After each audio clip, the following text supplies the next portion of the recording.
IBCC से documents attested करवाने के लिए पहले आपको अपने मैट्रिक और इंटर के डॉक्यूमेंट्स अपने बोर्ड से, जहाँ से भी आपने मैट्रिक और इंटर किए, वहाँ से आपको अटेस्टेड करवाने हैं। एक फ़ोटोकॉपी का सेट वो आपको एक एनवेलप में डाल के सील करके देंगे।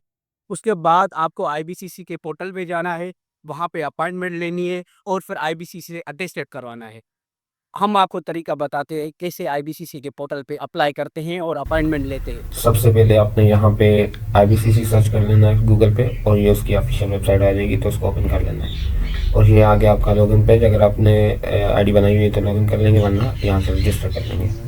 ठीक है, तो ये आ गया रजिस्ट्रेशन का अपना पोर्टल और यहाँ पे अपनी सारी डेटा इनपुट कर लेंगे। तो पहले फर्स्ट नेम डाल देते हैं, उसके बाद लास्ट नेम और देन हमारा यूज़र नेम। अब यूज़र नेम वही होगा जिससे आपकी आईडी लॉगिन होगी। ठीक है, उसके बाद जो है हम अपनी ईमेल सेलेक्ट कर लेंगे और इसी ईमेल पे हम बाद में रिकवर पासवर्ड भी कर सकते हैं। तो आप वो ईमेल डालिएगा जिसका एक्सेस आपके पास हो। देन यहाँ पे आप मोबाइल नंबर डाल लेंगे, पहले कंट्री सेलेक्ट करेंगे, ऑब्वियसली पाकिस्तानी होगा। देन हम अपना फ़ोन नंबर पूरा डाल लेंगे।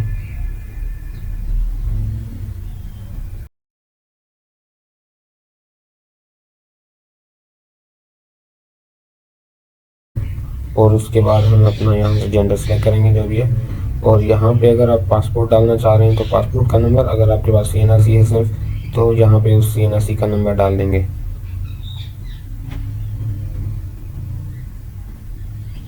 और यहाँ पे अपना पासवर्ड डाल देंगे और उसके बाद वही सेम पासवर्ड कंफर्म पासवर्ड में डाल देंगे।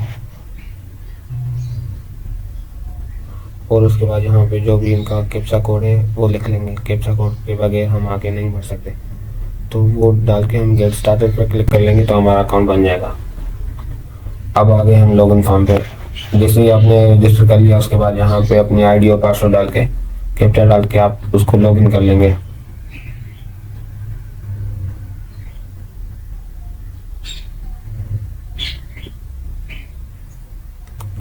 ये सक्सेसफुली लॉगिन हो गया, तो ये खुद ही रीडायरेक्ट हो जाएगा आपके पैनल पे।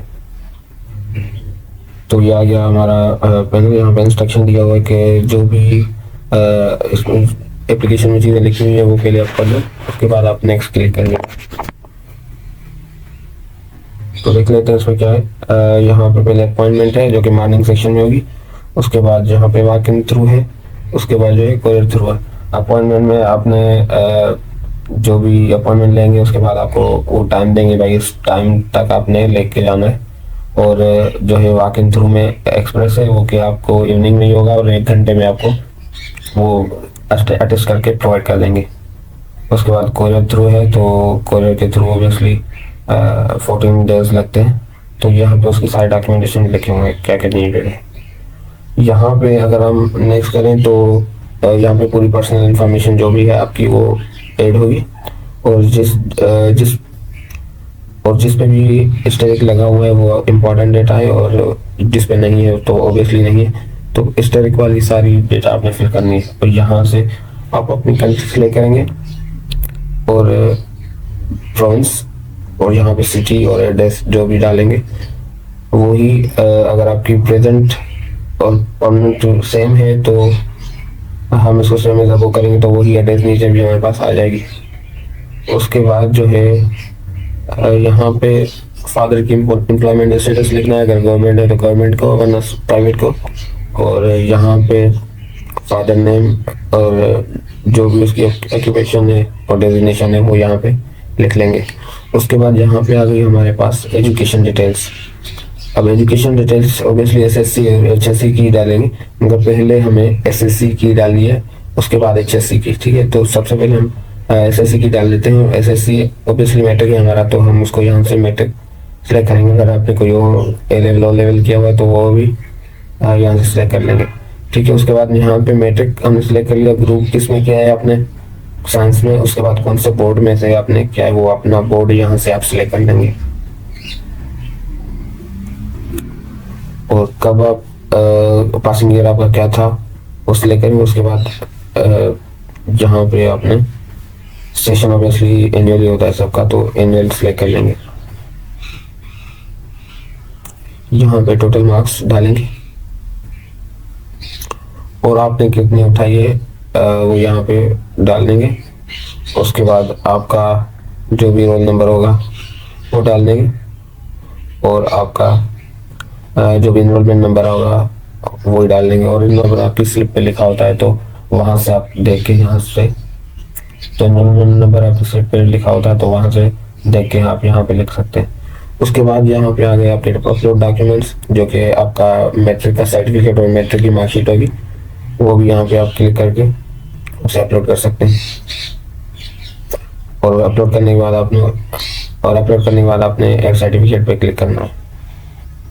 उसके बाद यहाँ पे आप दोबारा से इंटरमीडिएट का करेंगे,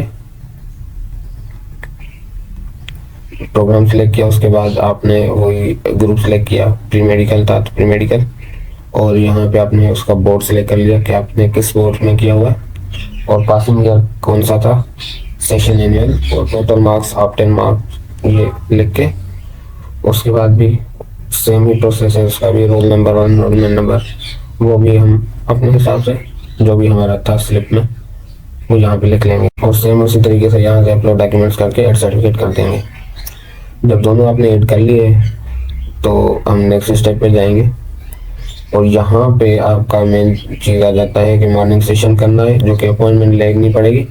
और उसके बाद आपको टाइम देंगे। उसके बाद यहाँ कोरियर थ्रू और वो 14 डेज और attestation through express service evening में होता है और 1 घंटे में आपको उसकी मिल जाती है। तो मैं यहाँ पे कोरियर सर्विस कर देता हूँ। और यहाँ पे अगर आप देखें तो उसकी रिक्वायरमेंट सारी लिखी हुई है कि आपने उसकी फ़ीस देनी है। उसके बाद जो है कितनी फ़ीस होगी वो भी यहाँ पे लिखी होगी, ठीक है। उसके बाद जो है स्टेप सारे लिखे हुए हैं कि आपने लियोपर्ड या फिर TCS वालों को वो चीज़ दे देनी है, पहले फीस पे करके चलन उसका देन। उसके बाद जो भी आप इसमें से मेथड सिलेक्ट करना चाहो, अगर पाकिस्तान पोस्ट करते हो, TCS करते हो, लियोपर्ड करते हो, तो वो यहाँ से आगे से सिलेक्ट करके वो कर लेंगे। मगर सबसे पहले हमने अपना फॉर्म जो है ऑनलाइन सबमिट करना है, कंप्लीट करना है, उसके बाद ही प्रोसेस होगा।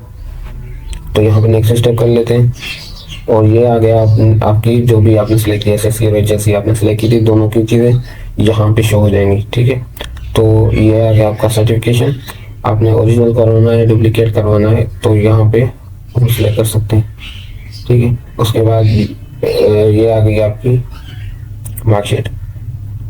जैसे आप सिलेक्ट करेंगे आपकी अमाउंट भी साइड में आ जाएगी। तो मैंने सब ओरिजिनल कर दिया, तो देखें अब इसकी 1200 आ गई। अगर आप एक्सप्रेस वे में करते तो इसकी फीस आई गेस 3000 है। और सेम अपॉइंटमेंट में भी 1200 है, मगर इसमें कोरियर थ्रू में जो है इसकी कोरियर की फीस एक्स्ट्रा है, जो कि आपको पे करनी पड़ेगी, क्योंकि वो कोरियर आपको वापस से सेंड करेंगे तो उसकी फ़ीस होगी। मगर अगर आप मॉर्निंग वाले सेक्शन में जाते हैं तो आपको कोरियर की फ़ीस नहीं देनी पड़ेगी, वही 1200 जो होगी वही देनी पड़ेगी। उसके बाद अगर आप कापीज़ इसकी जितनी सिलेक्ट करेंगे तो उस कापीज़ की भी आपकी फ़ीस आ जाएगी। तो यहाँ पे आपने सिलेक्ट करना है कि आपने कोरियर किस सिटी में भेजना है। यहाँ पे सारी ब्रांचेज उसकी आ गई। उसके बाद अब जैसे आप सबमिट करेंगे तो यहाँ पे वो बता रहा है आपको कि आप पहले अपनी इंफॉर्मेशन पूरी पढ़ लीजिए अच्छी तरह से। अगर आप श्योर हैं कि आपने इंफॉर्मेशन सही डाली तो ओके करके इसको सबमिट कर देंगे। आपकी एप्लीकेशन यहाँ पे सबमिट हो चुकी है। उसके बाद ये आपको बता रहा है तरीक़ेकार कि किस तरह से आप जो है अपने एप्लीकेशन को आगे फॉरवर्ड करेंगे और कौन कौन से डॉक्यूमेंट्स आपको रिक्वायर्ड होंगे। और एक चीज़ यहाँ पे देखने आ रही है कि यहाँ पे सील्ड जो डॉक्यूमेंट्स आ रहे हैं वो कि आपको बोर्ड से ही मिलेंगे। आप बोर्ड में जाएंगे, उनको बोलेंगे कि IBCC के लिए वेरिफिकेशन करवानी है, तो वो आपको प्रॉपर सील करके दे देंगे। उसके बाद वो ही डॉक्यूमेंट जो है इन सब डॉक्यूमेंट्स के साथ आपने सेंड करना है IBCC को। तो यहाँ पे आपने क्लोज करना है उसको। अगर आप पेमेंट मेथड्स में देखें किस तरह से पेमेंट कर सकते हैं, तो यहाँ पे एक आ गया हमारे पास वन बिल वाला मोबाइल एप्लीकेशन के थ्रू, ठीक है, मोबाइल बैंकिंग के थ्रू, क्योंकि वन बिल अब इजी पैसा जैसे किसी एप्लीकेशन में आ जाता है, तो उसके लिए यहाँ पे आप सिलेक्ट कर सकते हैं ये नंबर उठा के और वन बिल में ऐड करेंगे। फ्रंट चालान करेंगे तो ये आपका चालान आ जाएगा, जो कि आपने ओरिजिनल चालान बाद में इनको सेंड कर देना है साथ। तो ये फॉर्म आ गया, ये भी आपने उसके साथ फिल करना। और ये आपको बताएगा कि आप प्रोसेस कहाँ तक पहुँचा है। अगर आपने सेंड कर दिया है डॉक्यूमेंट्स के लिए या फिर अगर आपका प्रोसेस हो गया है तो यहाँ पे अटेस्टेड वाला भी ग्रीन हो जाएगा, और जब वो आपको सेंड कर देंगे तो डिस्पैच वाला भी आपके पास ग्रीन हो जाएगा, तो आपको पता चल जाएगा कि आपका डॉक्यूमेंट्स उन्होंने वापस से सेंड